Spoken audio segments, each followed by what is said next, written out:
Welcome to the Deep Dive. Today, we're jumping straight into something really significant and pretty complex. The May 13th, 2025 airstrikes on the Gaza European Hospital. You've shared a whole set of sources with us: Wikipedia, The Forward, Sky News, BBC, Al Jazeera, CNN, JFeed, Human Rights Watch, and also this really detailed report from the UN High Commissioner for Human Rights, the OHCHR. Our goal here is to really try and understand what happened, why different parties say it happened, and, the bigger picture, the implications. Yeah, this is a really critical event to unpack. And these sources, taken together, they really do paint a picture of a major strike on a key medical facility. Like you said, that immediately brings up these fundamental questions about, how a war is conducted and the rules meant to protect civilians, especially places like hospitals. They have a special status, right? Exactly. So let's get right to it. On the afternoon of May 13th, 2025, the Gaza European Hospital in Khan Younis was hit by Israeli airstrikes. And from what all the sources suggest, this wasn't a minor incident at all. What can you tell us about the scale of these strikes? Well, the scale seems pretty considerable. CNN actually described them as some of the largest strikes in Gaza in recent weeks. That gives you a sense of the intensity. Just in weeks, okay. And multiple sources. Wikipedia, Al Jazeera mentioned this, reported at least 9 bunker-busting bombs. Plus other munitions. These hit the hospital courtyard and the area right around it. And it's worth noting, too, like Wikipedia points out, this happened after another deadly attack on Nasser Hospital earlier that same day. The same day. Wow. So a really intense period. Seems that way. 9 bunker busters. Okay, maybe we should unpack that a bit for listeners. For those of us not up on military tech, what's the significance of using bunker busters, especially near a hospital? That's a really important question. Bunker busters, they're designed specifically to penetrate hard targets, underground bunkers, reinforced concrete structures. Using them suggests an intent to hit something deep or well-protected. So the fact they were used near a hospital, a place full of vulnerable people, patients, staff, it immediately raises alarms about, the potential for massive damage, maybe indiscriminate damage, way beyond any specific target. Absolutely. So with that kind of firepower involved, what was the immediate impact on the ground? What did people see? The aftermath sounds devastating, based on the reports. Eyewitness videos showed these huge plumes of smoke. The strikes left several really big craters, apparently large enough to completely bury vehicles. Buried vehicles. Yeah. And the hospital's main entrance suffered major structural damage. There were also reports, pretty disturbingly, of the ground actually collapsing in the areas that were hit directly. It shows the sheer force involved. And tragically, I imagine, there were immediate reports of casualties. What were the initial numbers? Yeah, the initial reports, mostly coming from Al Jazeera, the New Arab, the BBC. They were grim. At least 28 Palestinians reported killed and over 40 injured. Just awful numbers. And to make things worse, Sky News mentioned further strikes happening near the hospital the next day, May 14th. Right when rescue and treatment efforts would have been in full swing. It's just hard to fathom that level of destruction hitting a place that's supposed to be a safe zone, a sanctuary. Did we get any firsthand accounts from people who were actually there? Yes. Al Jazeera had one, a particularly powerful account from a hospital worker, Abu Ghali. He said the Israeli bombardment does not differentiate between civilians and military targets. Directly challenging the idea of a precision strike. Exactly. Emphasizing how it felt indiscriminate, hitting a hospital constantly full of injured people. There was also a video, mentioned by Sky News, from a Dr. Podokar. It showed smoke rising from a bulldozer clearing rubble. Just a stark image of the chaos right afterwards. Okay, so we have this major strike, a protected facility, many casualties, accounts suggesting it felt indiscriminate. Which brings us to the why. Israel claimed they were after a specific person, didn't they? Who was that? That's right. Israel stated the target was Mohammed Sinwar. They described him as the de facto leader of Hamas's military wing. Okay. And their claim, reported across multiple outlets, CNN, Times of Israel, Haaretz, J-Post, Al Jazeera, BBC, was that he was inside a Hamas command center located underneath the hospital. Mohammed Sinwar, his name has come up a lot recently. What do the sources tell us about him, his role? Well, according to JFeed and CNN, he apparently took over the leadership role after his brother, Yahya Sinwar, was reported killed back in October 2024. He's often called the Shadow. The Shadow, right. Suggests he's elusive. Yeah, speaks to his operational style. Maybe sources describe him as cunning, ruthless, very experienced militarily. He's also believed to be one of the key planners behind the October 7th attack. The IDF also mentioned he led the Khan Younis brigade until 2016, so a long history there. So certainly a high-value target from Israel's perspective. Right. What was his status after the strike? Did they confirm if they got him? Well, that's the thing. As of May 14th, the day after, his fate was still unconfirmed.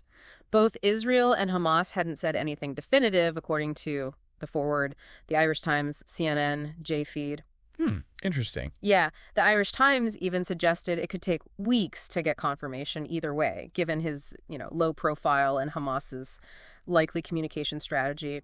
That uncertainty after such a massive strike, it feels significant. It does. Any theories on the timing? Why target him right then? CNN raised a possible link.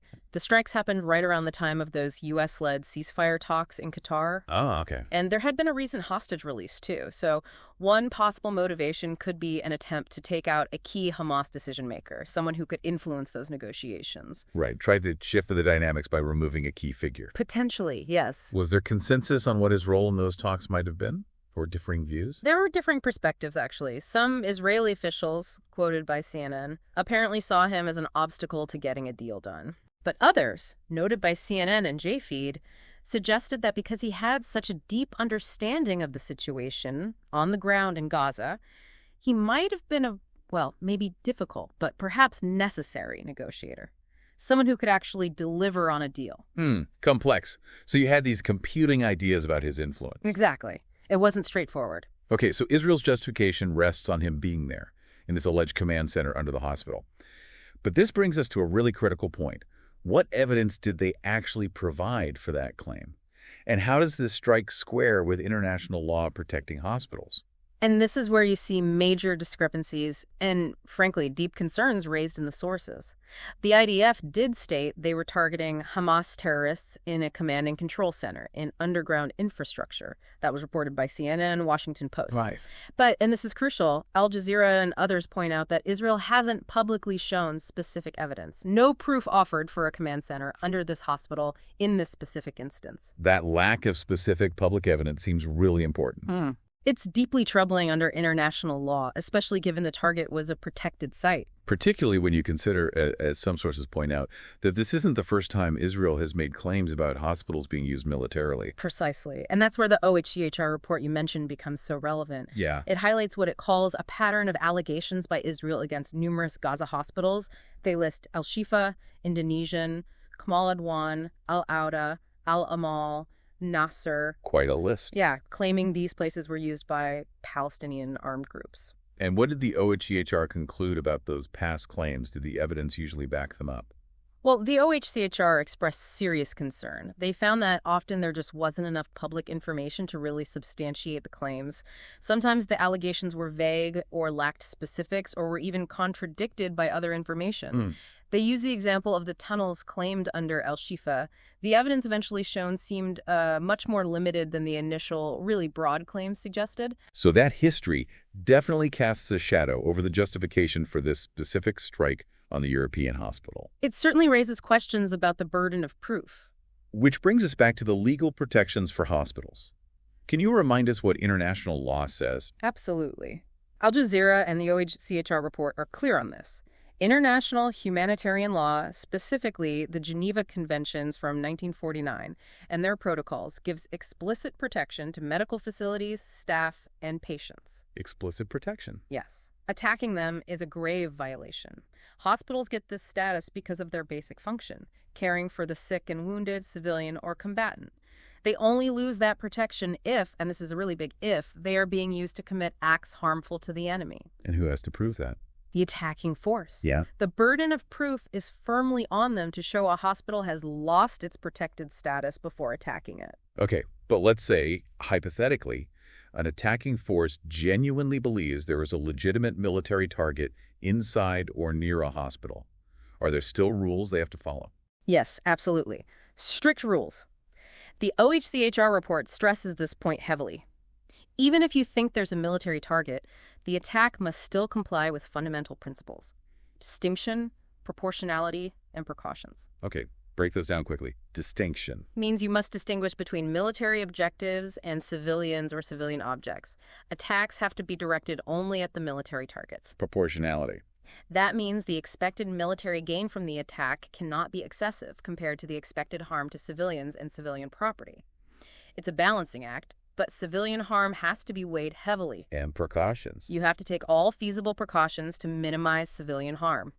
That means verifying the target, choosing weapons and tactics to avoid collateral damage as much as possible, giving warnings if feasible. Right. So using powerful bunker-busting bombs right next to a functioning hospital, that raises serious questions about proportionality and precautions, doesn't it? Exactly. It immediately flags major concerns about whether an attack like that could be considered proportionate or if enough was done to avoid indiscriminate harm to everyone inside and around the hospital, patients, staff, displaced people sheltering there. The OHCHR report also talked about wider impacts on the healthcare system from these kinds of military operations beyond just the bombs themselves. It did. It described a really concerning pattern, not just airstrikes, but also things like sieges of hospitals, raids using heavy equipment, detentions of staff and patients, forced evacuations. So a cumulative effect. Yes, and the result, according to the report, has been this widespread loss of access to essential medical care, loss of safe spaces, loss of vital supplies in many hospitals across Gaza.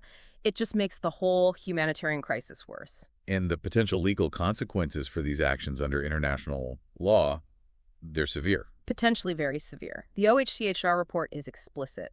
Intentionally attacking hospitals not used for military purposes, intentionally attacking civilians, or launching disproportionate attacks, these are all considered war crimes. War crimes. Yes. The report also mentions that deliberately destroying healthcare facilities or blocking medical care could potentially amount to collective punishment, which is also a serious violation of international law, another war crime. That paints a really, really disturbing picture. Not just about this one incident, but a potential pattern. Let's maybe step back for a second, look at the broader context in Gaza. Why would an attack on a major hospital like this be particularly devastating right now?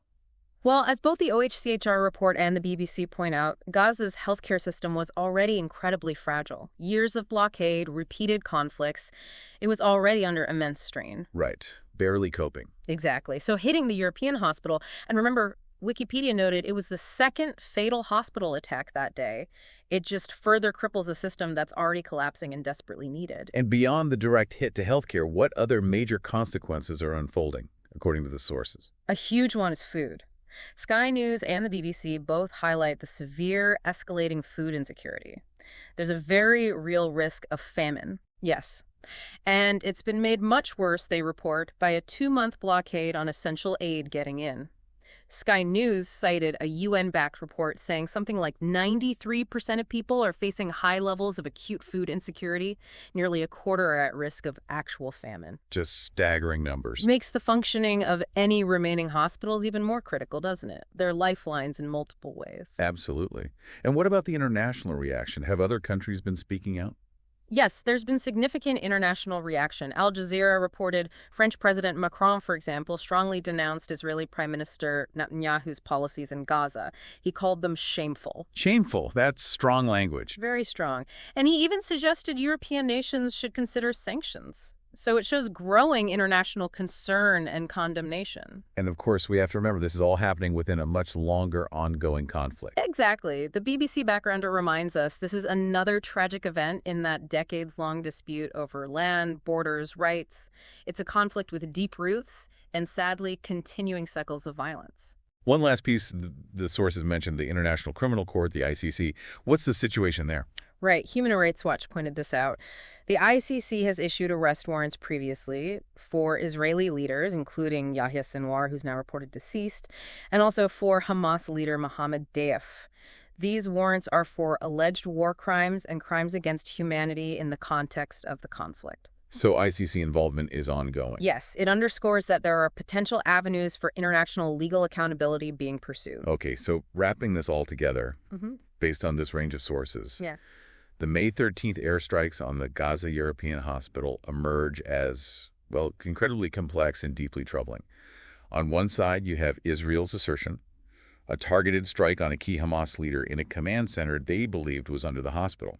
But on the other side, you have extensive reports detailing the devastating impact on a major functioning hospital.